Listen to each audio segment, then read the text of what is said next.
শুষ্ক মৌসুম এলেই টেকনাফ পৌরবাসীর জন্য একটি অভিশাপের নাম হচ্ছে সুপেয় পানি। তীব্র সুপেয় পানির সংকটে আছে টেকনাফ পৌরসভার ৯টি ওয়ার্ডের মানুষ। ভুক্তভোগীরা জানাচ্ছেন যে সরকারিভাবে পানির জন্য কোনো ধরনের উদ্যোগ এখনো পর্যন্ত নেওয়া হয়নি।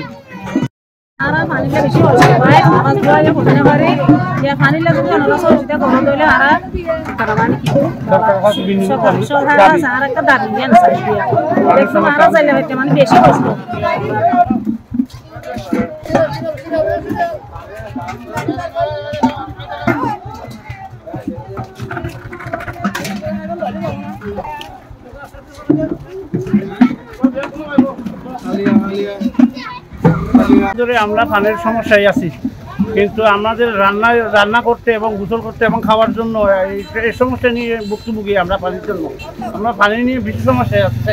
7 নম্বর ওয়ার্ডের মধ্যে অসংখ্য পানির সংকটে আছি আমরা। না হয় নাই, সরকারের পক্ষ থেকে কোনো উদ্যোগ নেওয়া হয় না। এই পানির সংকটে আমরা দীর্ঘদিন ধরে কষ্ট ভোগ করতেছি।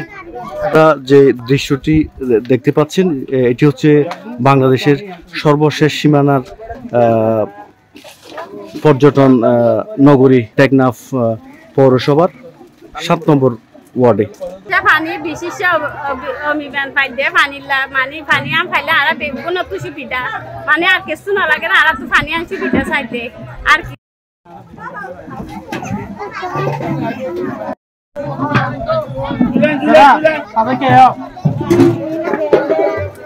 আমাদের এখানে 7 নম্বর ওয়ার্ড আজকে 17-18 বছর আগের থেকে পানির সমস্যা।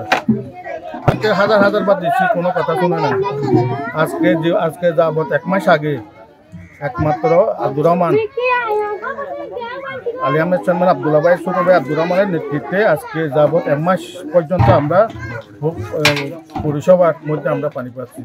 আমি সমস্যা বেশি পানি খাইতে সুবিধা পানি না পাই, পানি উজু হালাম বানাইতে গোসল আছে সমস্যা সুবিধা অরণ্য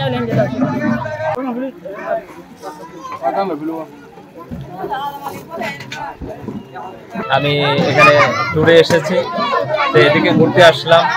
আমাদের বাড়িতে বাড়িতে গভীর নলকূপ এবং সুপেয় এমন পানি, যেটার কদর আমি এখানে এসে বুঝতে পেরেছি।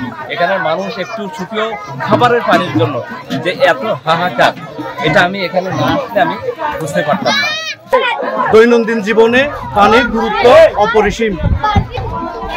মানুষের 5টি মৌলিক অধিকারের মধ্যে খাবার একটি অধিকার, সেখানে পানিও পড়ে। পানির অপর নাম জীবন।